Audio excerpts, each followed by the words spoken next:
galera, Wanda na área mais uma vez, trazendo aquele conteúdo para vocês usarem no seu dia a dia, porque se é problema seu, é problema nosso.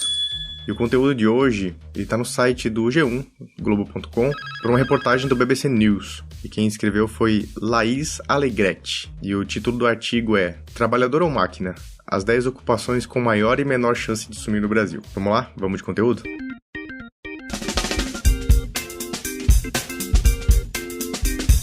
Então, gente, eu gosto dessas listas, quando começam essas coisas, 10 coisas, 5 coisas, porque eu acho que elas são bem questionáveis e dão um belo papo pra gente, né? Mas pra mim aqui, o grande coração desse tema é uma relação que a gente fala bastante aqui no Love the Problem sobre o trabalho do futuro, né? A gente vive as organizações nesse momento presente, sabendo que a gente agora tá no movimento do século XXI, do trabalho do conhecimento e tudo mais, e que esse trabalho ainda tende a mudar cada vez mais, né? No futuro. E essas listas sempre surgem, então eu resolvi pegar uma dessas aqui pra gente discutir um pouquinho. Mais da metade das ocupações que existem hoje no Brasil podem desaparecer em cerca de 2 décadas. Essa é a conclusão de pesquisadores brasileiros que usaram como base um modelo da Universidade de Oxford, no Reino Unido, e adaptaram os cálculos para a realidade do mercado de trabalho do Brasil. Eles calculam que 58,1% dos empregos no país podem desaparecer em cerca de 20 anos devido à automação, considerando as tecnologias já existentes. É muita coisa, gente. Tipo, 60% dos empregos podem ter potencial de serem automatizados com as tecnologias que já existem, sem considerar o que está por vir de tecnologias novas ainda, né? O estudo avança em relação a outros levantamentos ao incluir os postos de trabalho informal, além daqueles com carteira assinada, que é uma grande realidade do Brasil, né? Então, muito bom que esse estudo tende a ser mais contextualizado do que estudos mais genéricos. O estudo concluiu que trabalhadores do setor informal têm maior chance de ver seus empregos serem substituídos por máquinas do que aqueles com carteira assinada. Interessante. Vamos ver se eles trazem algum detalhe sobre isso, mas é interessante esse ponto. A pedido da BBC News Brasil, os pesquisadores vinculados à consultoria eDados e ao ISE Business School levantaram as 10 ocupações com maiores chances de serem substituídas por máquinas, além das 10 que estão menos ameaçadas pelos avanços tecnológicos. Veja as listas, no caso aqui, ouça as listas, e em seguida entenda o que essas ocupações têm em comum e como a previsão para o mercado brasileiro se compara com resultados em outros países. Vamos para as 10 ocupações com maiores probabilidades de automação. Operadores de entrada de dados, digitador. Eu nem sabia que isso existia, gente. 99% de chance. Profissionais de nível médio de direito e afins, assistente, 99%. Interessante isso também. Eu vou falar que é interessante todas elas, pelo jeito, né? Mas eu acho que aqui tem uma camada interessante sobre essa parada de assistente, né? Eu não sei, aqui estão considerando, logicamente, tecnologia, mas existe uma parada de poder e hierarquia na estrutura da sociedade brasileira que talvez impactaria isso também, né? Vamos lá, agentes de seguros. Nossa, agentes de seguros. Já tem tanta coisa que faz isso, né? Que acabou substituindo essa pessoa que precisava estar aí ativamente cuidando da sua carteira de assegurados. Operadores de máquina, 99% também. Isso aqui é quase tudo. Deixa eu pegar a lista. A lista é 99% e 98%. Então, gente, é tipo valores bem lá em cima. Operadores de máquina para fabricar equipamentos fotográficos. É muito específico esse também. Operadores para equipamentos fotográficos. Bem específico. Será que é porque os equipamentos fotográficos tendem a diminuir o volume e desaparecer? Ou é porque a gente tem máquinas novas para isso? Interessante. Vendedores por telefone. Gente, vendedor por telefone, a gente ainda tem isso ativo, né? Eu, como pessoa introvertida, tudo que eu não desejo na vida é que alguém me ligue pra vender alguma coisa, né? Deixa que eu vou até você. Despachantes aduaneiros, eu nem sei o que despachantes aduaneiros fazem. Contabilistas e guarda-livros. Secretários jurídicos. Condutores de automóveis, táxis e caminhonetes. Olha, isso é bem interessante, hein? O condutor, será que eles estão considerando a possibilidade de carro autônomo aqui? Porque daí a gente não teria essa profissão, ou a gente está mudando forma de transporte? Não, mas tá falando do condutor de automóvel. Nossa, isso aqui dá pano pra manga de conversa, né? O quanto de a gente vê de notícias ainda sobre tecnologias de carros autônomos e tudo mais surgindo por aí. Se for nesse caminho, tem bastante pano pra manga nessa conversa. Muito interessante esse ponto. Balconistas e vendedores de loja. Olha só. Se eles estão considerando o impacto das tecnologias, de fato, né? A gente migrando para cada vez para mais e-commerce e compra online. Provavelmente deve ser essa a projeção desses 20 anos de ocupações com maiores probabilidades de automação. Então aqui tá falando, logicamente o título é bem polêmico, trazer trabalhador e máquina, né? Tá falando de possibilidades de automação.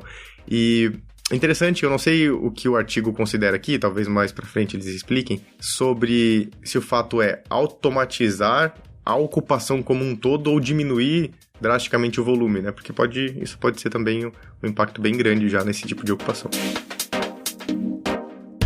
Vamos lá, 10 ocupações com menores probabilidades de automação. E aqui a gente está falando de coisas de 0,4% até 0,7%. Então valores bem baixos mesmo. E é muito específico também, gente. Dietistas e nutricionistas, 0,4%. Gerentes de hotéis, especialistas em métodos pedagógicos, médicos especialistas em médicos gerais, tem bastante coisa da saúde aqui, fonoaudiólogos e logopedistas, dirigentes de serviços de bem-estar social, psicólogos, trabalhadores do sexo. Como é que é o negócio? Uma coisa muito específica e bem contextualizada, acho que pro universo da nossa sociedade brasileira, assim. Aqui tem, daí só esse tema aqui tem o universo inteiro pra gente falar sobre várias coisas. Acho que não cabem nesse episódio aqui, mas se vocês quiserem conhecer um pouco mais sobre esse tema, eu falei de um livro no episódio sobre diversidade com a Angel e com o B, que o nome do livro se chama Sou Puta Doutor. Eu vou deixar o link no nosso backstage, que é 21.link/LoveTheProblem. Eu vou deixar o link do livro, se vocês quiserem conhecer um pouco mais sobre esse universo de trabalhadores do sexo pelo viés das histórias dessas pessoas. É um livro bem interessante. E dirigentes de serviços de educação. Então a gente tem bastante coisa aqui envolvida com saúde, bem-estar mental e social. E educação, né? Olha só que interessante. Um universo também bem específico. E a fonte desses dados é da ISE, Business School e consultoria e dados. E o que essas profissões têm em comum? Voltando para o artigo aqui. As ocupações com maior probabilidade de automação são muito bem definidas. São coisas que você pode especificar com muita precisão o que tem que ser feito e que não precisam de muito juízo, de muita subjetividade humana para tomar a decisão, explica o diretor-presidente da consultoria e dados e professor da ISE Business School, Paulo Rocha e Oliveira, um dos autores do artigo. E isso aqui é interessante, que me lembra muito a palestra que o Rodrigo Toledo deu no SG Rio sobre da pessoa trabalhadora do conhecimento, ou essa pessoa trabalhadora do século XXI, que ele traz 3 pontos que uma pessoa que é uma trabalhadora criativa deveria fazer, que é aprender, ensinar ou criar. Logicamente a palestra do Toledo é muito mais complexa, traz muita coisa, mas ele fala basicamente que se você não está fazendo uma dessas 3 coisas, tem alguma coisa de errado no seu trabalho do conhecimento. Então eu acho que converge bastante com esse pedacinho do artigo aqui, que fala que são coisas muito específicas, bem definidas e que não precisam que você provavelmente aprenda, ensine e nem crie nada. Por outro lado, as profissões com menor chance de substituição são aquelas com muita interação e muita subjetividade humana, que envolvem saber lidar com pessoas e resolver situações onde as emoções são muito predominantes. Resume Rocha e Oliveira. O economista Bruno Ottoni, pesquisador do iDados e do IBRE-FGV, e um dos autores do artigo, acrescenta que além das habilidades socioemocionais, outros 2 fatores-chave ajudam a entender se um trabalho está mais ou menos suscetível. Um trabalho com grande exigência de criatividade e originalidade está mais protegido, assim como ocupações que exigem habilidades motoras finas ou são realizadas em ambientes pouco estruturados. Aqui eu acho interessante a gente falar sobre esse pedaço da exigência da criatividade, ou desse olhar socioemocional também, que muitas vezes o dia a dia do nosso trabalho envolve uma mistura de coisas, né? Que exigem essas habilidades socioemocionais, criatividade, soft skills, algumas coisas que envolvem hard skills e conhecimentos muito específicos, porém a gente também tem muita coisa repetitiva. Então, eu, com a inspiração de um grande amigo aqui, o Maurício Andreasa, eu tendo a automatizar as coisas que acontecem de forma repetida no meu dia já, né? Então eu olho para o meu trabalho e penso, o que daqui eu consigo isolar de trabalho criativo, de trabalho manual? E esse trabalho manual repetitivo, o que eu posso fazer para automatizar ele? E algumas dessas coisas têm liberado, além de carga cognitiva, boa parte do tempo do meu dia a dia, assim, né? Então fica esse convite para vocês aí também, de tentarem automatizar algumas coisas do dia a dia de vocês. Como diz meu amigo Andreasa, se você faz essa coisa mais de 3 vezes, já tá na hora de automatizar. Logicamente ele tem muito mais habilidade que eu para isso, mas eu tô aprendendo com ele. Voltando pro artigo, esse último ponto, que ele tava falando das habilidades motoras finas, ou que são realizadas em ambientes pouco estruturados, esse último ponto explica, segundo Ottoni, porque trabalhos como de jardineiro e empregada doméstica não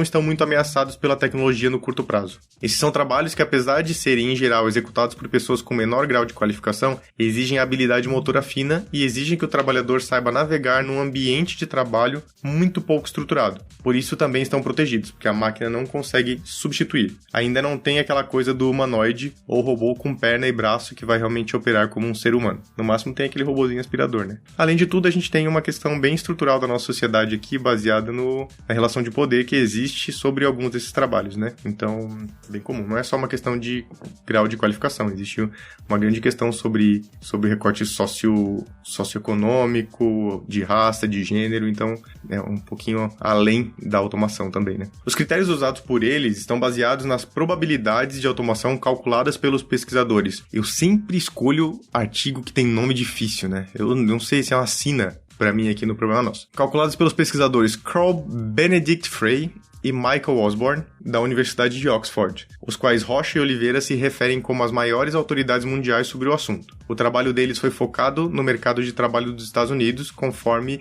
a BBC News Brasil noticiou em 2014. Agora falando dos países vizinhos. E como a taxa brasileira de empregos que corre risco de desaparecer se compara a outros países? A proporção brasileira de cerca de 58% está pouco abaixo das taxas encontradas em outras pesquisas para países da América do Sul, como Uruguai com 63%, Paraguai 63,7% e Argentina com 64,6%. Não apenas o Brasil, mas nossos vizinhos aqui têm que olhar para esse tema com atenção, diz Ottoni. Na Europa estão entre as taxas mais baixas a Suécia e o Reino Unido, 47% em ambos, e Irlanda e Holanda, 48% em ambos. Mas também há países com probabilidade próximas do Brasil, como Portugal, com 59%, e Croácia, com 58%, segundo dados apresentados no artigo. Os pesquisadores apontam que a proporção de empregos que podem ser automatizados tende a ser maior nos países em desenvolvimento do que nos desenvolvidos, devido à alta proporção de ocupações que exigem pouca qualificação e que são mais facilmente substituídas por máquinas.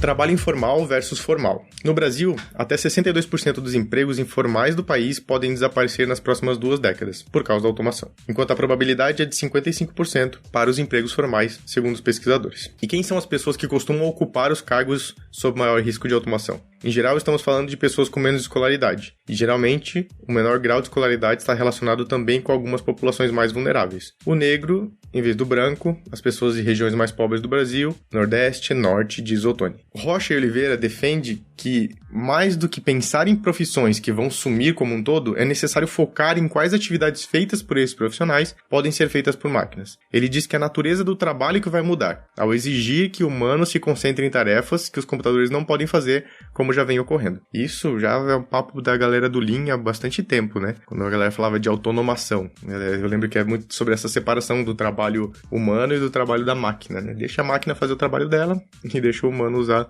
a sua habilidade para fazer o trabalho humano. Quando a gente fala que o emprego vai desaparecer, o que a gente está dizendo é que muitas das tarefas que as pessoas hoje desempenham naquele emprego poderão ser substituídas por computadores. Isso quer dizer que as pessoas vão ser substituídas por computadores? Umas sim, outras não. Ele também aponta que o fato de existir tecnologia disponível para substituir as tarefas, hoje produzidas por seres humanos, não significa que ela necessariamente será aplicada por todas as empresas. O consultor lista ao menos 3 fatores que podem ser considerados barreiras para as empresas. Primeiro, dificuldade de importação de alguns equipamentos por empresas brasileiras. Segundo, necessidade de treinamento de funcionários para usar a nova tecnologia de forma eficiente. E terceiro, a competitividade de cada área. Se nenhum dos meus competidores for fazer esse investimento hoje, talvez não me convenha fazer. Isso pode levar alguns setores a atrasarem a adoção dessas tecnologias ou eventualmente até não adotarem, diz Rocha e Oliveira, que coordena a criação de um centro do ISE Business School e da consultoria e dados para estudar questões de automação e produtividade nas empresas brasileiras. E para fechar, apagão de mão de obra. Os pesquisadores argumentam no artigo que os resultados encontrados não devem criar pânico, mas funcionar como um alerta, ao indicar que novas tecnologias são tecnicamente capazes de substituir grande parte dos empregos brasileiros.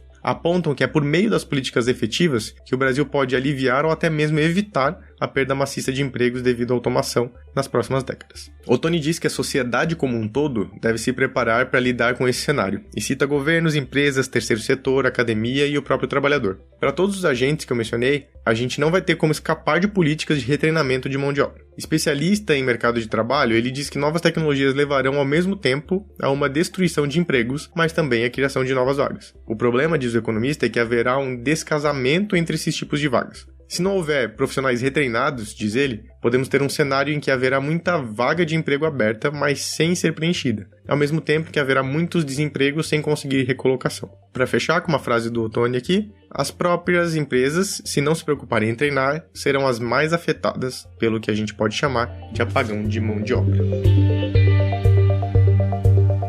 É isso aí. Trabalhadores ou máquinas? Como é que a automação vai lidar com você no seu dia a dia, com a sua empresa? Bora refletir um pouco sobre isso? Um beijo e até o próximo.